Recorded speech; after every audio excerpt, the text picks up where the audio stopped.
Hello student, जो बच्चे BBM के धनबाद के स्टूडेंट हैं और सेमेस्टर 1 में भी हैं और एईसी हिंदी अगर उनका सब्जेक्ट है तो मैं आपको बता दूं सेमेस्टर 1 और सेमेस्टर 2 दोनों के लिए एईसी हिंदी यही काम करेगा। तो अगर कोई बच्चा इसको सेमेस्टर 2 में भी देख रहा है तो उसके लिए भी एईसी हिंदी यही काम करेगा, अलग नहीं पढ़ाना है। 1-2 का सेम रहता है, 3-4 का सेम रहता है और 5-6 का सेम रहता है।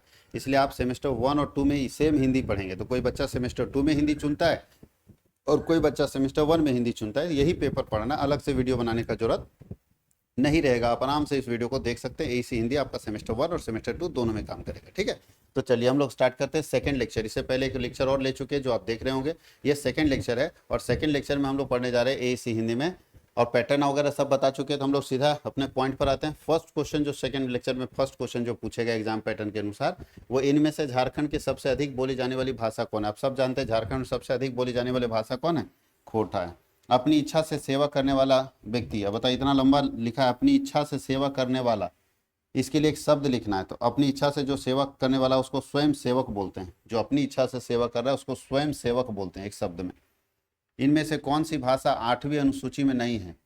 हमारे संविधान की 8वीं अनुसूची में कौन सी भाषा अभी तक नहीं गई है, भोजपुरी नहीं गई है।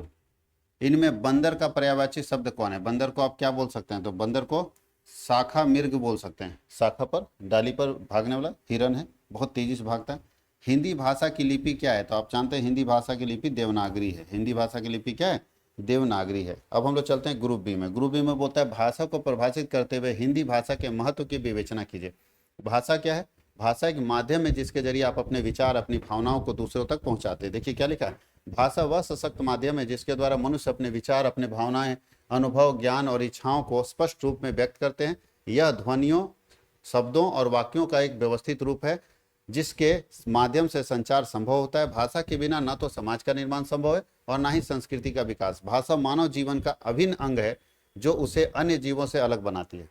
हिंदी भाषा का महत्व क्या है, तो देख लीजिए। हिंदी भाषा का महत्व है राष्ट्रीय एकता का आधार है। राष्ट्रीय एकता का हिंदी भाषा का महत्व है कि राष्ट्रीय एकता का आधार है। दूसरा, राजभाषा के रूप में इसका महत्व है।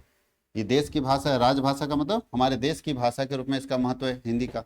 और क्या है, सांस्कृतिक और साहित्यिक महत्व इसका है। बहुत सारे जैसे साहित्य है या बहुत सारे ऐसे संस्कृति है, परंपराएं है, कविता है, गाना है जो कि हिंदी में लिखा हुआ है, कहानी है, उपन्यास है, सब हिंदी में लिखा हुआ है। शिक्षा और ज्ञान का प्रसार है, देश में शिक्षा भी हिंदी माध्यम से चल रहा है। मैक्सिमम लोग हिंदी जो है पढ़ रहे हैं क्योंकि शिक्षा देने के लिए जो आज माध्यम इस्तेमाल किया जा रहा है वो हिंदी है, इसलिए हिंदी शिक्षा का भी एक माध्यम बन गया है। संपर्क भाषा के रूप में इसकी भूमिका है। बोलता है भारत में अनेक भाषाएं बोली जाती है लेकिन फिर भी कनेक्टिंग जो भाषा है, जो लोगों को एक दूसरे से संपर्क में लाता है, वो भाषा हिंदी है। आर्थिक और व्यावसायिक महत्व है। आज पैसा कमाने के लिए भी लोग हिंदी का इस्तेमाल ज़्यादा कर रहे हैं, हिंदी टोन में ज़्यादा इस्तेमाल कर रहे हैं क्योंकि हिंदी में ही बोला जा रहा है। देखिए, हिंदी जानने से रोजगार के अवसर भी बढ़ते हैं। अगर आप बहुत अच्छा हिंदी जानते हैं तो जॉब का अपॉर्चुनिटी बढ़ रहा है। वैश्विक स्तर पर महत्व, बोलता है हिंदी विश्व की प्रमुख भाषाओं में से एक है। इसे भारत के अलावा कई देशों में बोला और समझा जाता है, इसलिए इसको अंतर्राष्ट्रीय भाषा भी बोल सकते हैं। धीरे धीरे बढ़ रहा है। और सरलता और वैज्ञानिकता, हिंदी भाषा इतनी सरल है और वैज्ञानिक है, सारे शब्दों का चयन सही तरीके से किया गया है, इसलिए देवनागरी लिपि जो है वो बहुत ही सिंपल भी है और बहुत आसान भी है, लोग इसको आसानी से समझ पाते हैं। तो ये है भाषा का ज्ञान। अगला देखो, एक और क्वेश्चन है, पल्लवन की परिभाषा देते हुए कुशल विस्तारक के गुणों को लिखिए। पल्लवन अभी हमको बता चुके हैं। पल्लवन का मतलब क्या होता है कि छोटे शब्दों को बड़े रूप में लिखना, ठीक है, उसको पल्लवन कहते हैं। छोटे शब्दों को बड़े रूप में लिखना, पिछले वीडियो में बता चुके थे, पिछले लेक्चर में, कि छोटे शब्द में कोई चीज लिखा है उसको बड़े में कैसे लिखेंगे, डिटेल में कैसे लिखेंगे, उसको बोलते हैं पल्लवन करना। ठीक है, अब पल्लवन का चूंकि हम लोग को बोला है कि एक व्यक्ति जो पल्लवन करेगा उसके अंदर क्या क्या गुण होना चाहिए, कौन व्यक्ति है जो पल्लवन कर सकता है। तो यहाँ मान लीजिए हम किसी मतलब एक शब्द को हम बहुत डिटेल में लिख सकते हैं। एक शब्द को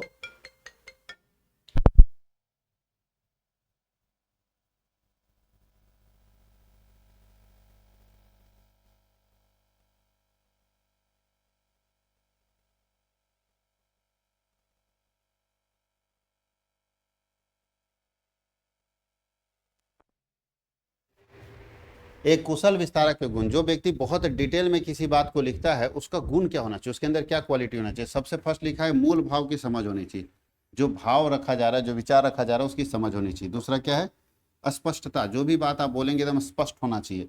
तीसरा क्या है, क्रमबद्धता होनी चाहिए, यानी जो भी बात लिखा जा रहा है क्रम के अनुसार लिखा जाना चाहिए। और क्या होना चाहिए भैया, भाषा पर अधिकार होना चाहिए, भाषा पर अच्छा पकड़ होना चाहिए। अगर बहुत स्ट्रांग पकड़ है भाषा पर तो वो कर पाएगा।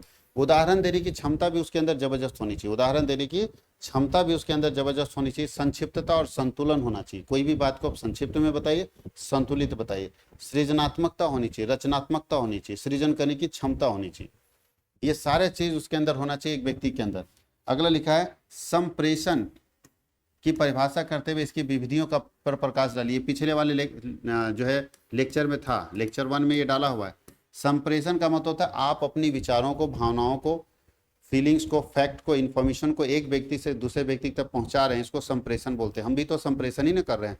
संप्रेषण मतलब अपने भावना, अपने विचार, अपनी जानकारी को दूसरे तक पहुंचा रहे हैं, उसी को संप्रेषण कहते हैं। संप्रेषण वह प्रक्रिया है जिसके माध्यम से एक व्यक्ति अपने विचार, भावनाएं, सूचनाएं और संदेश को दूसरे व्यक्ति तक पहुंचाता है तथा सामने वाले व्यक्ति उसे समझकर प्रतिक्रिया देता है, तो इसको हम बोलते हैं संप्रेषण। क्या बोलते हैं? संप्रेषण। आप संप्रेषण कैसे कर सकते हैं? तो बहुत सारी विधियां, जैसे मौखिक संप्रेषण बोल के कर सकते हैं। अब बोल के कैसे? बातचीत होगा, भाषण होगा, टेलीफोन के जरिए होगा। इसका फायदा क्या है, विशेषता क्या है? तुरंत प्रतिक्रिया। जब बोल के बात करते हैं तुरंत रिस्पॉन्स मिल जाता है, स्पष्ट, ज़्यादा स्पष्ट होता है और व्यक्तिगत संपर्क भी मजबूत होता है। लिखित संप्रेषण तो बोलता है लिखित होता है, संक्षेप में वो तो जानते हैं, पत्र मिलता है, ईमेल, रिपोर्ट, नोटिस, ये सब, ये अस्थायी रिकॉर्ड रहता है लिखित वाला, जब चाहे तब दिखा सकते हैं। सावधानी पूर्वक तैयार किया जाता है और कानूनी महत्व को भी ध्यान में रखा जाता है। बोलते समय हम कोई कानूनी महत्व नहीं ध्यान देते। अमौखिक, बहुत बार ऐसा होता है कि चेहरे के भाव से समझ में आ जाता है, हाथ के संकेत से समझ में आ जाता है, शारीरिक भाषा से समझ में आ जाता है कि वो क्या बोलना चाह रहा था। हाव भाव से भी आपको उसके बारे में जानकारी मिल जाएगी। इसकी विशेषता क्या है? भावनाओं को व्यक्त करने में सहायक है, कई बार शब्दों से अधिक प्रभावशाली होता है और संप्रेषण को का पूरक बनता है। बहुत बार आप कोई बात नहीं भी बोलते हैं लेकिन आपके चेहरे के एक्सप्रेशन से समझ में आ जाता है कि आपके साथ क्या हो रहा है। दृश्य संप्रेषण, इसमें चित्र, चार्ट, ग्राफ, संकेत, प्रतीकों के माध्यम से संदेश प्राप्त होते हैं। इसमें पोस्टर के जरिए, चार्ट के जरिए, मानचित्र के जरिए, स्लाइड प्रस्तुति के जरिए आप अपनी बातों को दूसरे तक रखते हैं। इसकी विशेषता क्या है? समझना आसान है, आकर्षक और प्रभावशील है और जटिल जानकारी को सरल बना देता है। औपचारिक और अनौपचारिक संदेशवान। औपचारिक संदेशवान मतलब जो सिस्टम से चलता है, जैसे सरकारी संगठन में जो सरकारें भेजती है मैसेज, वो औपचारिक होता है। जैसे आपका नोटिस आया कि एग्जाम है, एग्जाम डेट निकला, तो औपचारिक संदेशवान संप्रेषण था। आपका एग्जाम का पूरा रूटीन जारी किया गया, ये संदेश दिया गया ना आपको कि फलाने तारीख को फलाने सब्जेक्ट का एग्जाम है, ये औपचारिक संदेशवान है। इसको बोलते हैं फॉर्मल कम्युनिकेशन, जो सिस्टमेटिक आता है। और दूसरा इनफॉर्मल कम्युनिकेशन, जिसका कोई सिस्टम नहीं है, कोई कहीं से भी आ जाता है, जिसको आप लोग बोलते हैं वायरल हो जाना। आप सोशल मीडिया पर बहुत सारा खबर देखते हैं जिसको वो लगता है कि झूठा होगा, सही नहीं होगा, फेक न्यूज चल रहा है, तो फेक न्यूज अनौपचारिक होगा, जिसका कोई सोर्स नहीं पता है कहाँ से आ गया ये, और जो जिसका सोर्स पता है, जो सिस्टम से आता है, उस पर आप भी विश्वास करते हैं, तो वो होता है औपचारिक। तो औपचारिक संदेशवान पर सब लोग विश्वास करते हैं, अनौपचारिक संदेशवान पर कोई विश्वास नहीं करता। तो याद रखिएगा, जो फेक वाला है वो अनौपचारिक है, जो फेक वाला है वो क्या है? अनौपचारिक है। संप्रेषण का महत्व तो विचारों का आदान प्रदान संभव बनाता है, आपसी समझ और संबंधों को मजबूत करता है, कार्यों में समन्वय में सहायता करता है, संगठन और समाज के विकास में योगदान देता है। अगला क्वेश्चन फिर है, समाज की परिभाषा देते हुए इसके प्रकारों का लिखिए। तो देखिए, समाज का परिभाषा भी हम लोग दिए थे, सेम लेक्चर 1 में सेम क्वेश्चन था, इसलिए इसको नहीं बताएंगे, सेम क्वेश्चन था। ठीक है, ये बोलोगे सर ये वाला क्यों बताया दिया, तो इसमें हम लोगों को ये सब नहीं पढ़ दिया हुआ था पिछले में सिर्फ, लेकिन यहाँ सेम पढ़े थे, समाज की परिभाषा और इसके प्रकार। समाज के बारे में बताया था ना, जब दो या दो से अधिक शब्द मिलकर एक छोटा और सार्थक शब्द बनाते हैं, जब दो या दो से अधिक शब्द मिलकर एक छोटा और सार्थक शब्द बनाते हैं तो इसे हम समास कहते हैं। जैसे राजा का पुत्र राजपुत्र हो गया। समास का प्रकार आपको बता दिए थे, अपव्ययी भाव, तत्पुरुष समास, द्वंद्व समास, बहुव्रीहि समास, कर्मधारय समास बता चुके थे, द्विगु समास। अब लिखा है पल्लवन क्या है, दिए गए कथन को पल्लवित करें। देखिए, एक कथन दिया गया, इसका पल्लवन करना। पल्लवन मतलब डिटेल में लिखना। क्या कथन है भैया? कि विदेशी भाषा का विद्यार्थी होना बुरा नहीं है, पर अपनी भाषा सर्वोपरि। यानी हमको इंग्लिश पढ़ने में कोई बुराई नहीं है, इंग्लिश हम पढ़ सकते हैं, बट अपना भाषा हमारे लिए सबसे ऊपर है। इसको आपको डिटेल में करके लिखना है। तो पल्लवन यहाँ पे किया है कि कोई भी व्यक्ति विदेशी भाषा अगर सीख रहा है तो कोई प्रॉब्लम नहीं है, लेकिन अपनी भाषा को छोड़ना नहीं चाहिए। इसी को ये पल्लवित करके दिखाया, पल्लवन करके दिखाया। तो चलिए पढ़ते हैं, क्या है पल्लवन, यहाँ पढ़िए। पूरा कहानी दिया हुआ, इसको आप पढ़ भी सकते हैं, कोई दिक्कत नहीं, वैसे हम भी पढ़ के समझा देते हैं। आज के वैश्वीकरण के युग में विभिन्न भाषाओं का ज्ञान हर व्यक्ति को होना चाहिए।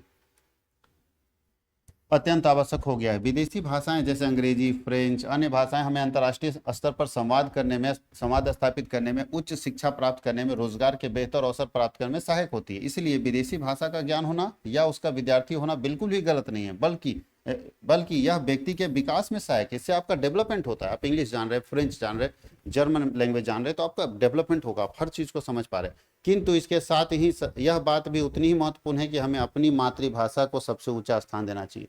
हमारी अपनी मातृभाषा हिंदी है और हिंदी को हम सर्वोच्च स्थान देंगे। अपनी भाषा हमारी संस्कृति, हमारी परंपरा, हमारे इतिहास, हमारे पहचान से जुड़ी होती है। यही भाषा हमें समाज जड़ों से जोड़ कर रखती है। यदि हम अपनी भाषा की उपेक्षा करते हैं तो धीरे धीरे अपनी सांस्कृतिक विरासत से भी दूर हो जाते हैं। अपनी भाषा में विचार व्यक्त करना अधिक सहज, स्वाभाविक है। यह हमारी भावनाओं को सही रूप में प्रस्तुत करने का सबसे सशक्त माध्यम है। साथ ही अपनी भाषा के विकास से ही राष्ट्र की उन्नति संभव है, क्योंकि शिक्षा, साहित्य और ज्ञान का प्रसार अपनी भाषाओं में अधिक प्रभावी ढंग से किया जाता है। ये क्या किया, पल्लवन कर लिया। पल्लवन का मतलब डिटेल में लिखा अपनी भाषा के महत्व। यहाँ पे हम बता रहे हैं कि विदेशी भाषा गलत नहीं है, लेकिन हमारी भाषा सर्वोपरि है, सबसे ऊपर होनी चाहिए। हमारी मातृभाषा, मदर टंग सबसे ऊपर होनी चाहिए। ये है पल्लवन करना। तो इस तरह से आपको पूछेगा कि एक शब्द लिखा रहेगा, उसका पल्लवन करना होगा। आप अगर इस तरह लिखने की शैली को समझ जाते हैं तो आराम से डिटेल में लिख सकते हैं। ये हम लोगों का दूसरा सेट कंप्लीट हो गया। अब हम लोग तीसरा सेट अगले क्लास में लेक्चर डिस्कस करेंगे। थर्ड सेट जो हम लोग डिस्कस करेंगे वो अगले क्लास में डिस्कस करेंगे। 2 सेट हम लोग कंप्लीट कर चुके हैं।